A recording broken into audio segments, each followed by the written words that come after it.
Pilit ng taas pasahe ang mga driver ng transport network companies gaya ng Grab. Gusto nilang itaas sa 70 pesos ang kasalukuyang 45 pesos na base fare. Nasa frontline ang balitang yan, si Gerard de la Peña. Bumusina ang mga grupo ng transport network company sa labas ng opisina ng LTFRB sa Quezon City.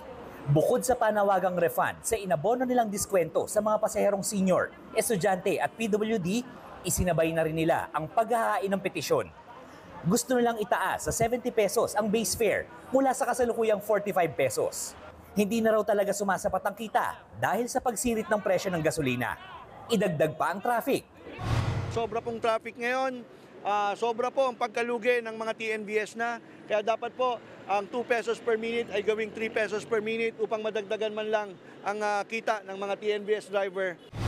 Samantala, dininig naman ng LTFRB ang petisyon ng mga grupong Altodap, Akto at Pasang Mazda para sa dagdag na 2 piso sa minimum fare sa mga jeep.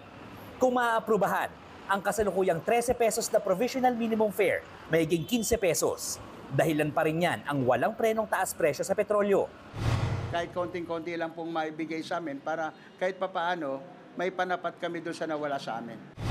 Pero ang mga grupong FEDJODAP, LTOP at Stop and Go Coalition na dating kaalyado ng naunang 3 grupo, iniatras ang petisyon. Hiniling na lang nila sa LTFRB na gawing permanente ang kasalukuyang provisional minimum fare. Naintindihan natin ngayon yung hirap na dinadanas ng ating mamamayan. Meron tayong food crisis, may political crisis tayo. So bilang mamamayan, kailangan na humanap tayo kung ano yung may ibibigay nating tulong sa gobyerno at sa ating mamamayan. Pero ngayon pa lang, mukhang malamig sa pagtataas ng pasahe ang LTFRB.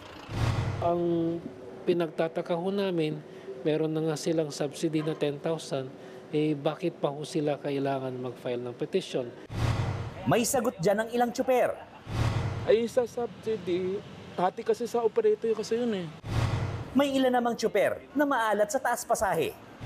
Ito nga, 13 nga, ang dami nang hindi nagbabayad eh. Talaga? Gagawin mo pang 15. Talaga? Nakakawang natin, kababayan natin. May nakikita namang solusyon ng isang commuter group para parehong makatulong sa tsuper at pasahero. Madaling-madali lang naman po ang solusyon dito. Isang executive order lang ni Marcos na hanggang ngayon na hindi niya magawa. Tanggalin ng VAT at excise tax sa gasolina. Hindi lang noon mapipigilan ng pagtataas ng pamasahe, mapipigilan din noon ang pagtataas ng mga presyo ng mga bilihin. Wala pang ibinigay na petsa ang LTFRB kung kailan ito magdidesisyon kaugnay sa mga petisyon tungkol sa dagdag singil sa pasahe.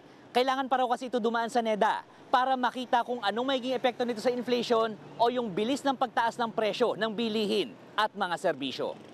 Nagbabalita mula sa Frontline, Gerard de la Peña, News 5. Mga kapatid, Cheryl Cosim po, huwag maging huli at maging una sa lahat sa balitaan. Para sa tuloy-tuloy na talakayan sa Frontline, mag-follow at mag-subscribe sa social media pages ng News 5.